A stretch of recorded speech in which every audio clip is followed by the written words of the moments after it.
Welcome back to another episode of On the Subject. I'm your host, Michael Vilardo, co-founder and CEO of Subject.com. You know where to find us.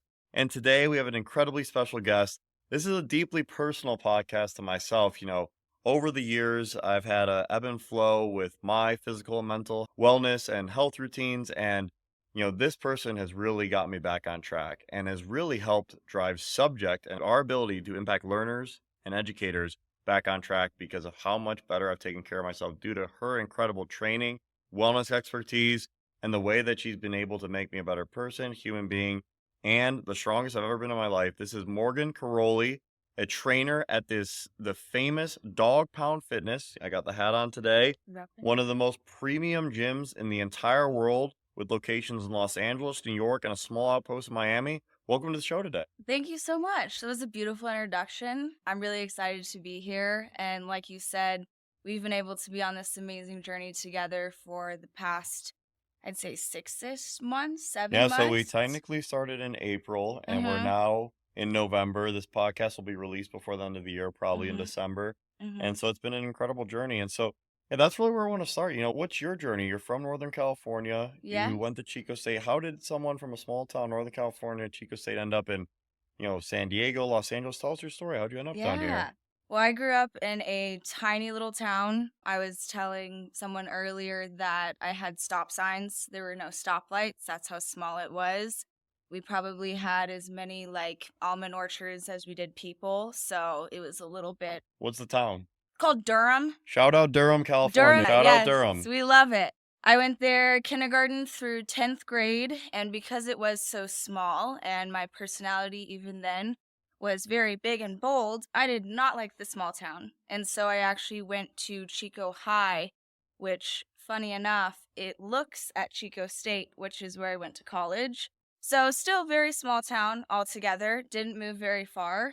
But I started off as a gymnast. I think my parents were like, what do we do with this girl? And so they put me in little gymnastic camps when I was starting at 4. I started competing in that all the way up until I was 13. And then from there, I think gymnastics training as, a 10, 13-year-old girl, you're there 4 hours a day, 5 days a week. And so I really wasn't not allowed, but I didn't have the ability to be with my peers doing basketball or volleyball. And so it's super isolating. And so I decided, didn't want to go to college for it. And yes, when you're 13, you're looked at with colleges because that's how intense of a sport it is. And so I did volleyball. That was a horrible sport.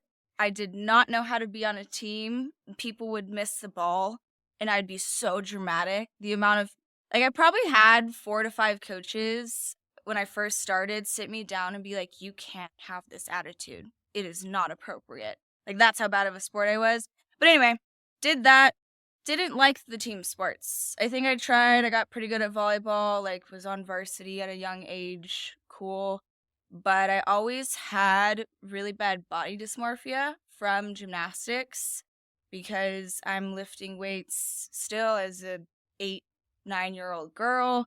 I had really broad shoulders, and so I always felt so much bigger, again, than my peers, than the boys I was interested in. And so I think it really led me to stay with working. And my fitness journey, I'd say, really started at 17 when I started competing in Olympic weightlifting. And so that's the clean and the jerk and the snatch. Those are great lifts. And so you started this in high school, which is really exciting to see that your fitness journey went from individual sport to team sport to Olympic lifting. Who got you into this? Was it, YouTube? Was it online internet? Was it your dad, your mom, your sister? Who influenced you to try Olympic lifting at such a young age? It was actually one of my teammates on my volleyball team, I believe, sophomore year of school when I was still at Durham.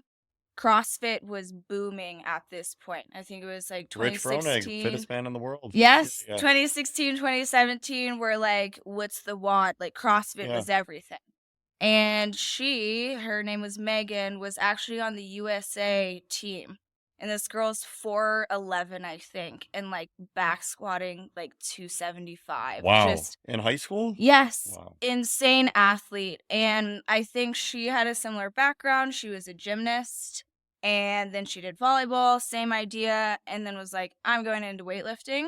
And I think it was seeing her, of someone with a similar build as me, with a similar background, just excelling in this sport. It was like, I kind of want to try it too. And her mom ended up being my coach. Oh, that's amazing. And so Mhm. also I want to touch on the high school switching. I actually went to two high schools as well. And I think it had a profound impact on me. Being a new kid, it could challenge you, it can help you grow Yeah. as a person. Did you stay in the same home and just drive farther to this new school? And did your older sister go to both schools as well, or were you the No. first one to do this? I was the first one. In the small little town I'm from, it's so small that you'll see probably 3 to 5 generations of people going through. So, grandpa, great grandpa, they all lived in the same place. My parents, my mom went to Chico High. My dad went to PV, the rival school. They both went to Chico State. My grandma went to Chico State. And so I think that when I presented to them the idea of like, I don't want to be in Durham anymore, that they were like, okay. Like my parents were so supportive and totally allowed me to make that switch. And so it was my mom really that helped me be like, yeah, go to Chico High, like not PV due to my alma mater too, like Chico High. But it was definitely really strange because at Durham, you were going to school with these kids kindergarten through 10th grade. You knew them, you knew their parents, you knew their grandparents, you knew their dog died 2 years Yeah. ago. Like every intricate detail you could think of, you knew. And that switch, I think, was one of the first times I was like, the bubble is bigger. The bubble we grow up in. Did you have that same Oh, feeling? completely, yeah. So I grew up in a town, Cary, Illinois. Mm. It's about an hour northwest Chicago, hour and a half southwest of Milwaukee. Okay. So only 20 minutes from the Wisconsin border. Really great town. Loved my Mm-hmm. childhood there. But same thing, went to the same I moved there when I was 2 years old, and so I went with the same kids all the way through junior year of high school, and then I Yeah. went to Ann Arbor, Michigan, Mm-hmm. where University of Michigan is. Huge town, very exciting culture, sports going on everywhere. And Yeah. I was like, oh wow, okay, these people I'm meeting for the first time, they don't know anything about me. I can be whoever I want. And I Yeah. really think Yeah. that freedom of moving around allows for you to be the best version of yourself. Mm-hmm. Whereas if you're still around the same people all the time, they will judge you if you take a risk with your character or a risk Yeah. with your personality and say, hey, maybe I want to be a different person. Maybe I want to be Mm-hmm. more studious or more athletic or more social or less social. And Yeah. you get judged so much in those small town environments. So I definitely empathize with you. And so when you were going through that transition from now going to Olympic lifting and then going into university, Mm-hmm. did you know at that age you wanted to dedicate your career to fitness, well-being, Mm-hmm. training, or were you studying to do something else? When did that passion come out? You say, hey, I know what I want to do. I want to be in the gym as much as possible, helping people and working on my own self. Mm-hmm. I think it really came, I knew I loved fitness. And so at 18, I was sponsored to become a CrossFit Oh, coach. So amazing. that was the first eye opening experience of like, oh, people actually want me teaching them these kinds of lifts, doing handstand push ups, doing muscle ups. Like, I get to teach people that. But because of the town I was in and how small it is, it's not a career, it's a hobby. You Yeah. know, I'm a nurse, and on the side, I'm a personal trainer. And so I actually went to Chico State right across from where I graduated high school. You can literally look down on both Oh, schools. nice. And I was in pre-nursing. So I went through sophomore year. I didn't get into the nursing program, but then I graduated with a BS in public health. And I think being in that small little environment, it's like you're either in law enforcement, you work in the hospital, or you're a teacher, or you have your Yep. own business. That's where you succeed. And as a young girl, and some people may say that's a horrible outlook, whatever. I really wanted to have a really healthy, fruitful life that I could travel and buy whatever I wanted and support my parents when, they need support when they're older. So money was a big driver for me. And I So, don't think there's anything wrong with that. I think that's one thing we really try to bring to the forefront here is mhm, money's important. So Money important. doesn't buy happiness, but it does reduce your chances of unhappiness. True.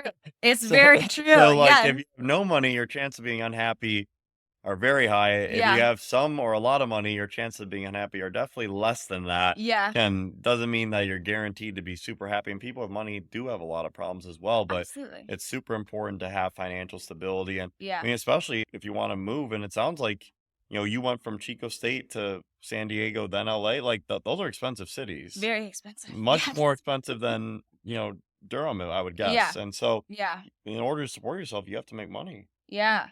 And I think that's why in that small town, I thought I have to be a nurse. I love helping people. I love directing people.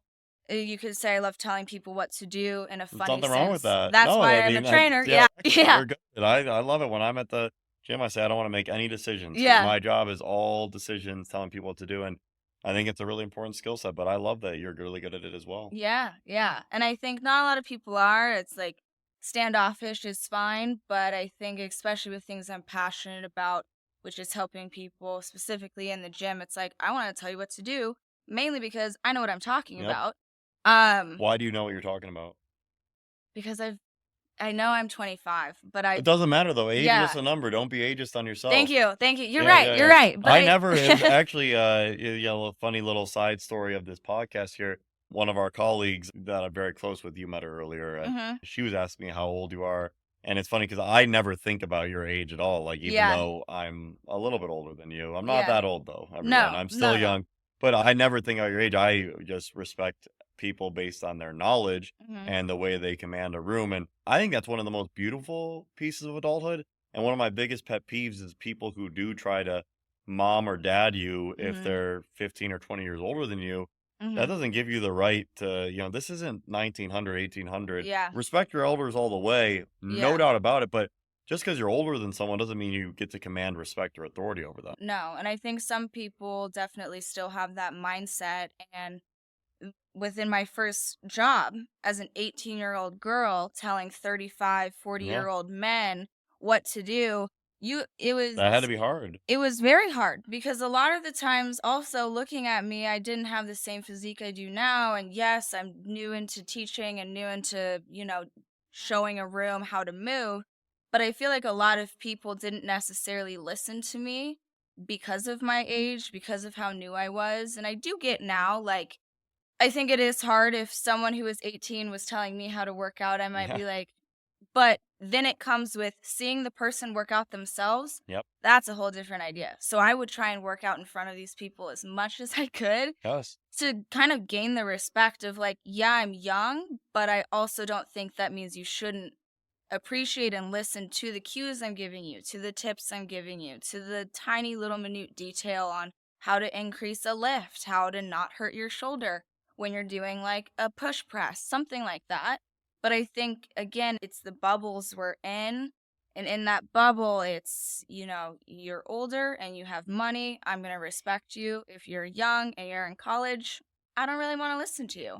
And I think it's been hard to kind of break that idea in my own head when being in Los Angeles around celebrities, around stars, of like, I still have the knowledge and experience, so it doesn't matter who they are, how old they are, how much money they have.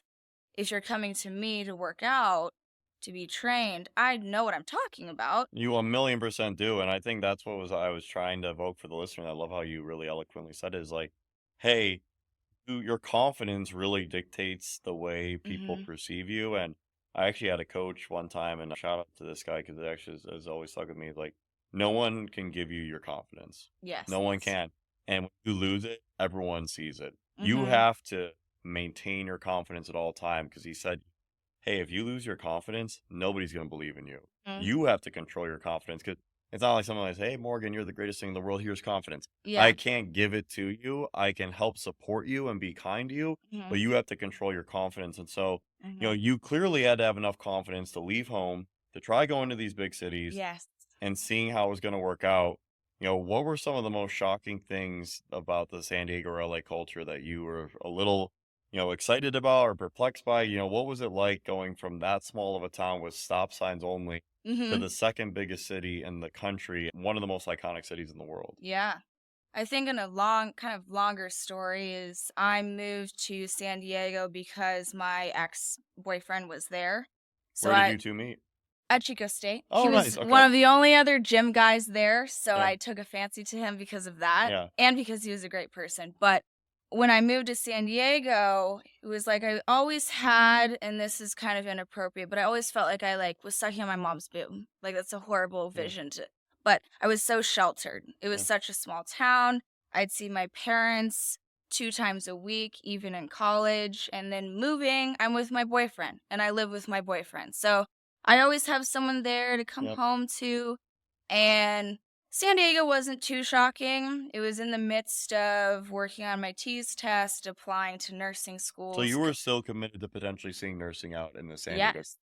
I dropped out of nursing school almost a year ago today. Relatively So, recently. yes. Congrats. Thank you. Thanks for yeah, I dropped out. Nothing wrong with that. That's why I always want to No. normalize this for everyone is that we've been sold this facade that the more degrees you have, the more successful you are. Mhm. Not at all. The more you love learning, and like in your case, learning about training and Mhm. managing people, that is what's going to make you more successful. Falling in love with learning and falling in love with what you want to learn about, Mhm. not just stacking degrees that oftentimes be pieces of paper. Yes. I mean, I have a BS right now in public health, and I will forget that I even had that Yeah. degree because I think it's a lot of weight being like, yeah, I dropped out of school.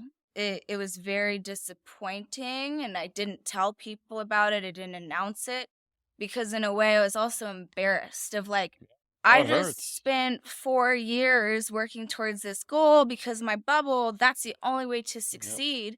And then I got out of that bubble, and it was like, oh, the fitness space here is Oh, huge.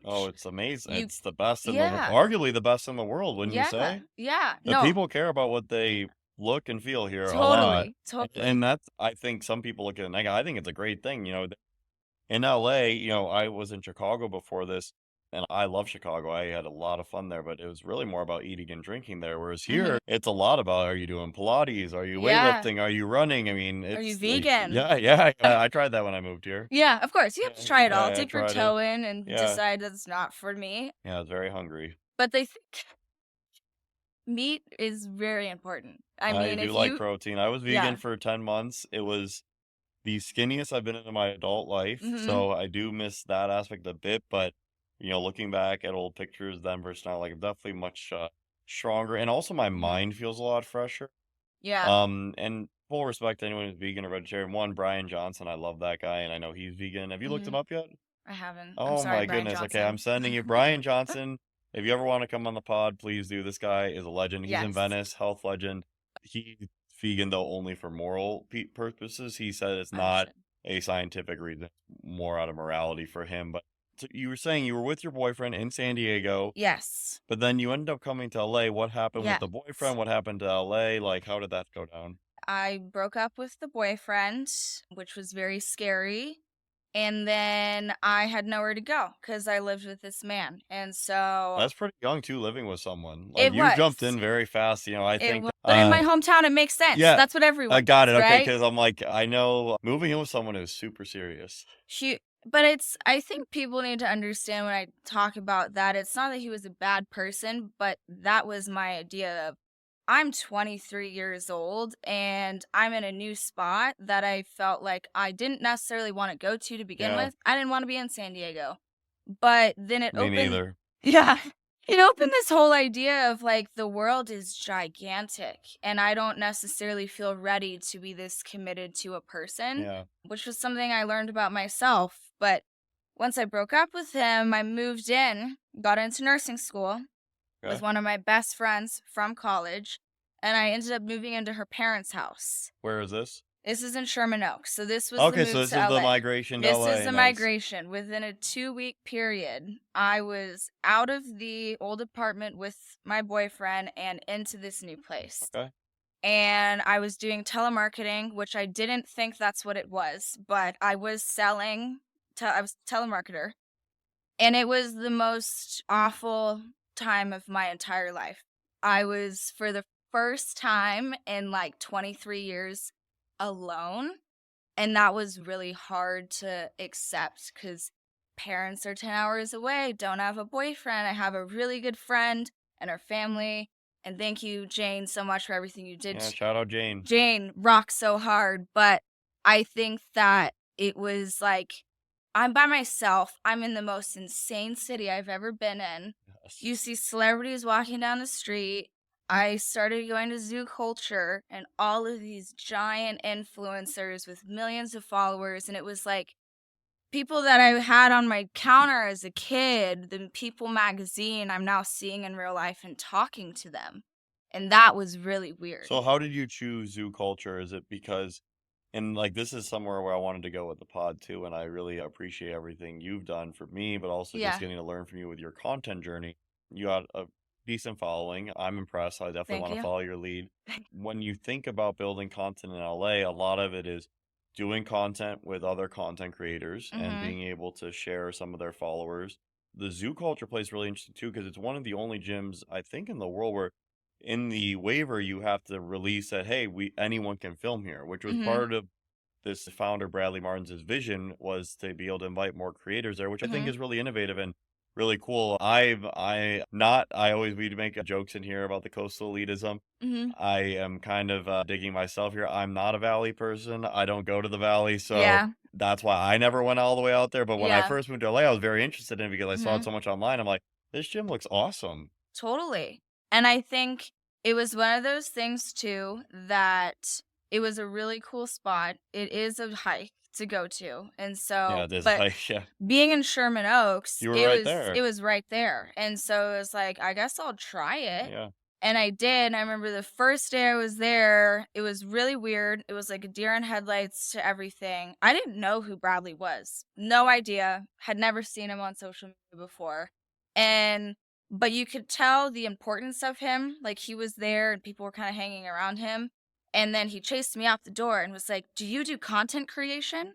And I said, "No, I'm in nursing school." And he was like, "You should think about content creation." I was like, Oh, so you had no followers at this time? I think I came into LA with like 5,000 followers. And now you're at over 20,000? No, I wish. I'm at like 13. 13? Well, Yeah. we're rounding up We're rounding aggressively. up very Aggressively. aggressively. Yeah. So, have you seen any of the other Nelk boys there? I don't even know who those Do you people know who are. like Steiny is or Yeah. Kyle? Yeah. So it's people like that, I think, when you find your niche, kind of going on. And this is how I learned with content creation, and I really want to learn how to do it. I agree. Because It's a super valuable skill. Attention it is is. valuable. It is. And you can do so much. And I think with my experience in life, which is also why I wanted to be on Yeah. here, is I have a lot to say. I have a lot to share, mainly because of where I came from and where I am now. But what I realized with watching these people and talking, I asked so many questions to them. What are you doing? How are you doing this? I do it at Dogpound too with Yeah. some of the big creators. What have you found that gives you the best success? Because I'm interested in having a platform like you. So let's tell our listeners, what is it? Yes, it is. You have to get into the algorithm, is what it's called. You want to go off of times. So there's certain What are the best times to post? between 12 and 5 p.m. On Instagram? on Instagram, 12 and Does it 5 matter p.m. what day? It doesn't. You can go and see your kind of metrics as to when you have the most, I guess, attention at certain days. So, like, Sundays are my bad days. I don't really post on Sunday. Same with Friday after That makes sense. 3 Yeah. p.m. because people aren't on their phone. They're off doing Yeah, so something. Monday through Thursday. Mm-hmm. So yeah, when you talk about a Bradley or a Mike Majalik, I don't know if I'm pronouncing his Yeah. name right. I'm a huge fan of his, and I Yeah. know you've trained him, and there's a bunch of other incredible people who you've interacted with. Yeah. You know, like what do they say? Because they have what, millions of followers, right? Yeah. I think a lot of them is they started early and they started with YouTube. So I know Also, they moved their following from YouTube to yes, IG. YouTube I think is so valuable, and I get told time and time again, you need to do YouTube. You need to do YouTube because that's when you can really see who a person is. Yeah. So you get 30 seconds of, a video on your feed, cool, whatever. And you can go on YouTube and see a 45-minute clip of them Yeah. talking about their entire workout or their whole day. Or for Mike, he would do podcasting with some crazy people. After they're done podcasting, they're going to have 45-minute video of all the crazy things they're doing. Yeah. And so I think specifically for Bradley, he also started off on YouTube, which Oh, is he did? Okay, so I YouTube is think. no, I Yeah. believe you. So you're Yeah. not on YouTube yet. I'm not, Well, 'cause you will be with this episode, but yeah. yeah. Yeah, but So YouTube and I wanna dive into this more here. So yeah. where is the monetization for a creator? Is it from YouTube or IG, or are you saying the following is more important to be able to get that from YouTube to IG, and that's where the monetization is? I think that's where you get your solid community is Got from it. YouTube to More loyal Instagram. fans, yeah. Yes, because it's I think of my hometown, you have those people that do wanna watch. My ex-boyfriend would watch clips of golfers talking through their whole 18-hole golf. I And love watching YouTube. yeah, no, I That's I know, you watch made all that. that Yeah, comment yeah, the yeah. other day, and in school, I utilize YouTube so much. Oh, it's That's how great I for got taught. education. It's fantastic. Yeah, like, in school, I feel like where I was, teachers tried as hard as they could, but they're not as education can't give the education you need to get good grades on the test. So I would spend hours on YouTube just watching videos, especially in chemistry. Yeah. And it's like, I think people get sucked into that world, and when you're in that world, you understand the importance. But for me, starting off, I was like, Instagram's it. That's how you get famous. But I know a lot of people, makeup artists, and like I think Mike's a good one, and other golfers, like the good golf guys, throwback to them, but their platforms are huge on Instagram because of their YouTube. So what other platforms are you trying to get bigger at right now? TikTok, but it's honestly just a bunch of old men like commenting on my reels, like, you look so beautiful today. And it's Wait, like, so actually this is a fun discussion. Like, how do you deal with a bunch of men on social, and then uh-huh. how do you deal with haters on social? What are some tips for the fans? And I know you got hated a while I've ago. I had it happen again Yeah. recently. It But was your I actually hate haven't was seen you since. insane. Yeah, I know. I haven't seen you Yeah. since the most recent one. I Yeah. it's funny because I was thinking about that because we have these honest, vulnerable discussions, and Yeah. it actually isn't that hurtful right now, which is good. But Okay. when it happened last week, it was like pretty painful. Oh, And so it's yeah. funny how time does heal all wounds, Yeah. but emotional pain in the moment can be really visceral. And It's so I really think that if you want to be great, you got to deal with hate, and that's a mhm. little bit of practice what you preach. Where I want to get better at it too, but Absolutely. yeah, the hate can be, people have a lot of Twitter fingers out there. So many. And it's like the most hate I've ever gotten, and I got roasted for 2 weeks straight, was a comment I made on someone else's video. It was a girl cleaning for her boyfriend, and I made a funny joke of like, would never be me.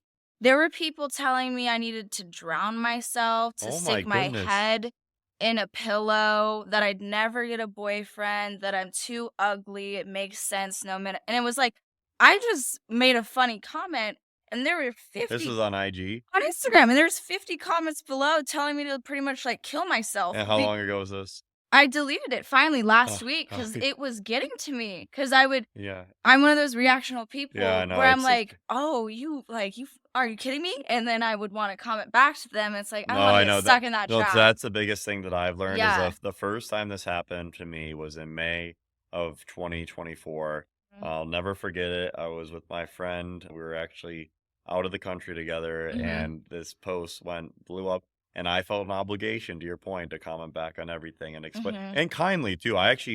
I would stayed above board and was super polite to all of them, Mm-hmm. very professional, saying, "Oh, thank you so much for the feedback," even if it was so mean. Yeah. And then I realized, like, I don't owe these people anything. No, not at And all. if I look at, no matter what side, support politically or Mm-hmm. sports or whatever, if you look at any of these people, all of them get a ton of hate comments, but they Yeah. rarely ever respond. And so I was like, Mm-hmm. okay, now I don't ever engage. I try to just say, because I actually saw a few of my mentors and leaders say, don't even read it. And Yeah. so now that's Yeah. what I'm really trying to do. And it is true though. The best, most successful content creators also have the most hate of anybody. And because Absolutely. if you're gonna be, if you want followers and want attention, there's a Mm-hmm. price that comes with that, and that's hate. Yeah.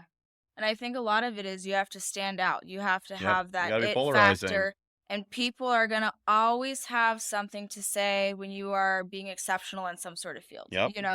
And people think that their opinion is so important and they want to share. And it's so much simpler typing it out and pressing post than it is to have a conversation like this, to sit down, to even say to someone on the street. Like, you would never say that to someone on the street. Never. They would never You say. I sometimes will see videos of women in bikinis or thongs walking around in the street. Yeah. No one says anything, but then you go to her Instagram feed and it's like, "You're so ugly, you're a whore, why would you do this?" And it's like, all the people that were walking past her that could have told her that kept their mouth shut, but now that there's a screen there and they can hide, it's like hate comment after hate comment.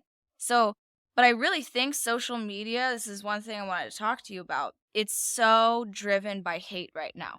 Yeah, A it is hundred a good percent. it's a good day for you to come and talk to me about this because Yeah. yeah, again, I really went through it. I've had I want to say I've had 5 or 6 posts go viral now. Mhm. Majority on LinkedIn. I had one on TikTok. The one on Mhm. TikTok was very positive though. It was very like a fun discussion. Okay. The LinkedIn ones were pretty negative, Yeah. definitely.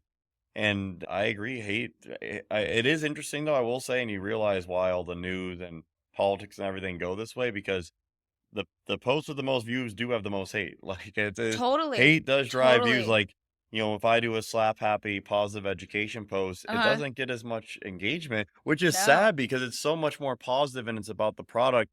But it's almost like the viral marketing today, 50 years ago, you were paying for TV ads, Yeah. you were paying for newspaper ads. Mhm. Now, the viral marketing of the day is, hey, get as many followers as possible and then push them to your message. So it's like the way Yeah. I'm looking at it is saying, hey, this hate definitely doesn't feel good at all. But Yeah. if me taking hate allows for me in 2 or 3 weeks later to post something about education Mhm. that gets more views now and can help more students, it's worth it. And I'll take the hate. Yeah. It's painful, but it's the way that I look at it. And I think it's a better way because at the end of the day, when you lay down, you can say, I know that I put 100% into my positive message to the subject, what you're trying to build as a positive, like have a positive outlook, as opposed to being like, hey, yeah, kids, maybe you might in 5 years see like all these people blasting me when I was trying to get this platform, off and out in the world. And so I always think of that too. Like, you asked me how do I deal with, like, the old creepy men, I Yeah. always How is think, that? you How know, many is it a day? um, on TikTok, it's, like, never ending. I don't know what it is, whose algorithm it pops up onto, but there is not a single girl commenting like, "You look great," and I think I gotta check this out it's after. crazy, it's crazy. I always comment back because I'm trying to Yeah. Boost build the that. engagement. You Yeah. have to. How many followers from TikTok and IG are men versus women for you? It's pretty hard. It's like on Instagram, 70-30, and Men to women? yeah, Yeah. 70 men, 30 women. And it's weird though because I know a lot of the really big content creators, it's all about their body, and that's what I do for a living. Yeah. I'm a walking billboard of my education and my dedication to my career. And so a lot of the time, like, why would I post something that doesn't have to do with that when I'm trying to build my career? But I also think that, like, and this sounds really it's not humble of me, but Go for it. You're on a say I podcast. Let's wanted get the to clip attention. yeah, post a picture in my thong bathing suit and just have 2 ass cheeks out. That would just skyrocket as opposed to a picture of me and my face smiling. And I think that it's hard, especially for the younger generation. Things I get worried about is like, I think of my little cousin right now. She's almost 14, maybe just turned 14 in August. And it's like, she views women with 100 million followers who only show their ass, and then someone that's your face and trying to be cute and trying to just be fun, that's not successful. So it's like all of this younger generation sees you have to show off everything. You have to be super sexual to be able to gain that following fast. And that's how people do it is they post those controversial, explicit, Yeah. inappropriate photos or videos, and people are going to react to that, and now your following grows. Yeah, And it's so rage baiting. yeah, so it's that hard thing of like, I don't necessarily want to present myself that way because I'm way more up here and I have way more than just my body. But if you look at it in a business standpoint and what I'm trying to do, it would make a lot of sense just to post a bunch of like inappropriate So photos of me flexing. how do you weigh the decision? I always What's your guiding north star? Like, what's your personal mission? My personal mission, like in my career or on social media? Personal just to you, like, I'd say for me, my personal mission is largely tied to my career because the career is Yeah, everything to me, but my personal mission is to help, millions of students and teachers every year, which we're yeah, we're not there yet, but that's my personal mission. I wanna yeah. help millions of students and teachers every year, and Mhm. so every decision I make, if it ties better to that, it's something I'm willing to do, Mm. even if it's painful for me. So I was just wondering, like, what Yeah. is your personal mission?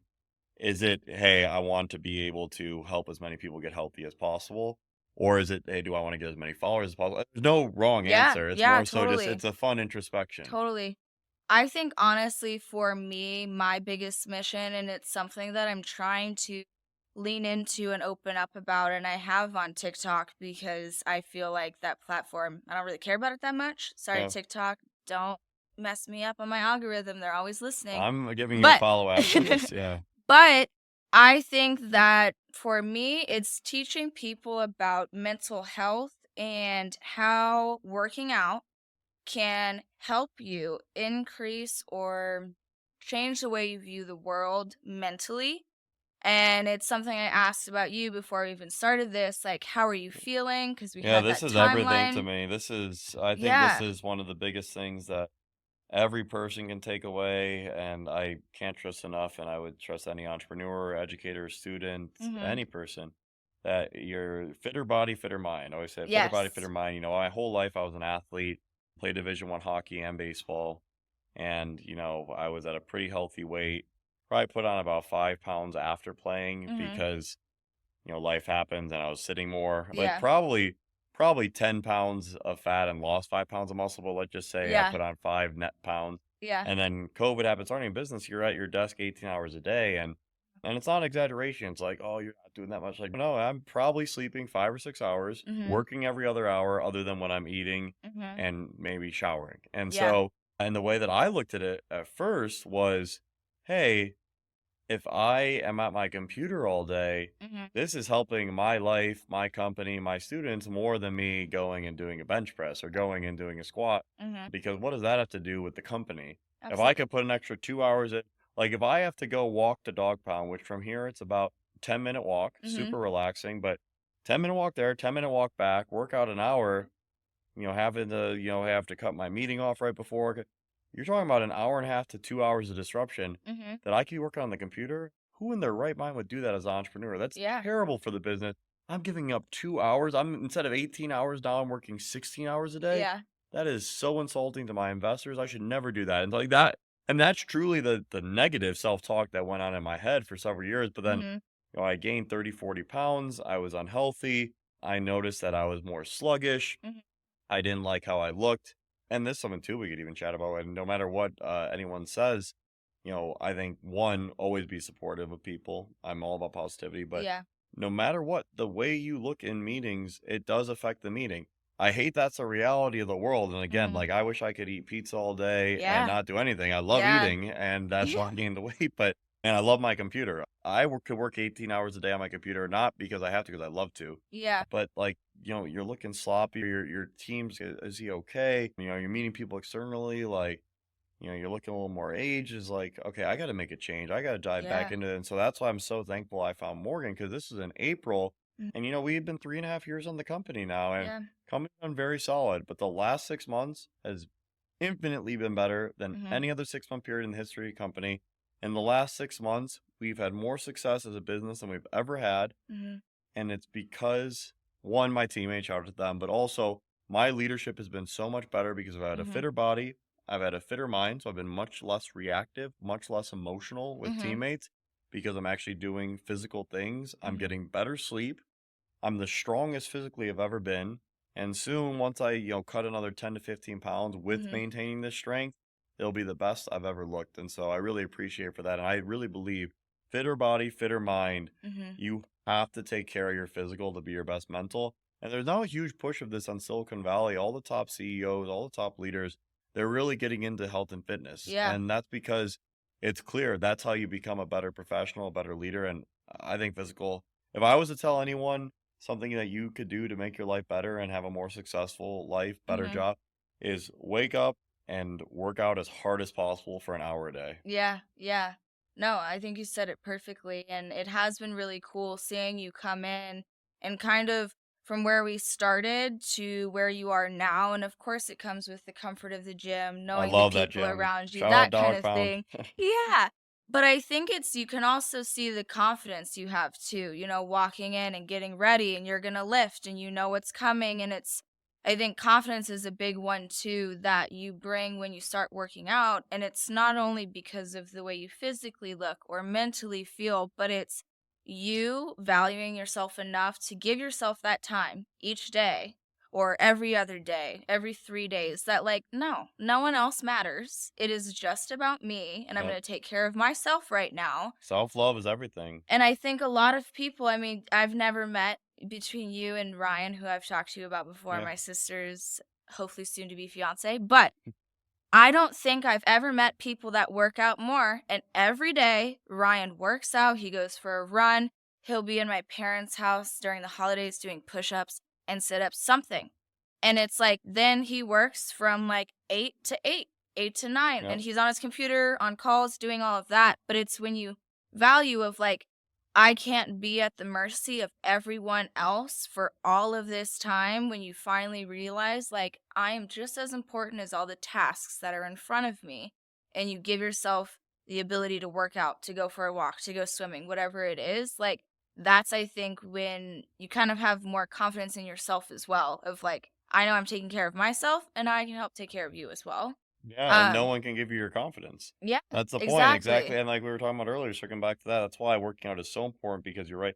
Like the confidence when you look and feel better about Mm-hmm. yourself, it's unbelievable, and like just the way that you get addicted to that, and that's why Yeah. why I like about LA is, LA has me wanting to do all this health and wellness. Like Mm, when I was in Chicago, looking forward to that Friday night, going out all night with yeah. friends, hanging Yeah. out, being hungover all day the next day, ordering Uber Eats, being a couch Yeah. potato. Now it's like, for instance, this weekend my wife's gonna be out of town, and I'm excited. I have 3 trips to Dogpound. I know. Yeah. I'm coming in, I'm working Yeah. out, I have a super Yeah. healthy and then I go and hang out with my cat. Yeah. It sounds like the perfect life That's for me. perfect, yeah, you like cats too, right? I love cats. I have my cat. He's my little fluff ball best friend. Yeah. I know, everyone should just work out a ton and have cats, and you'll have the happiest life ever, and so, I think the Yes. biggest thing I do always like to do on these pods, especially when we are close to wrapping, is Mhm. I like to do a little introspection, a little retro. Mhm. If you were to say something to your 17-year-old version of yourself, gritting into Olympic lifting, Mhm. knowing what you've gone through and gotten to today, what would you say to be a little kinder to yourself? What would you do to give a little more self-love? I think I would say, man, I can understand I'm hard on myself. To be honest, and this sounds Good, be insane. honest, This this is a sounds podcast. insane, but it's not being kinder to myself, but it's actually like you got to get a little bit harder here. I think I've always been hard on myself in the sense of like negative self talk. You look bad, you're fat, whatever it is. And I think realizing like you can't talk that way to No. yourself and being harder in the sense of get up and go work out, go send the emails, go do whatever you have to do the work. But I think right now or at 17, I was really lax of like, mom and dad will take care of me. My boyfriend will take care of me. Someone's always going to take care of me. And realizing like you've got it. You have to trust yourself and then keep that intensity and that fire inside that like you're going to progress and get to where you want, but you can't sit back and wait for it to happen. You have to actively work on it. And I think in the last year, that's something I've really realized is like now that it's just me, I'm the only one that can do it. And being okay with it's just being me and recognizing that I can do it, that I don't need parents there. I don't need, they're there to support, but I don't need them to help me.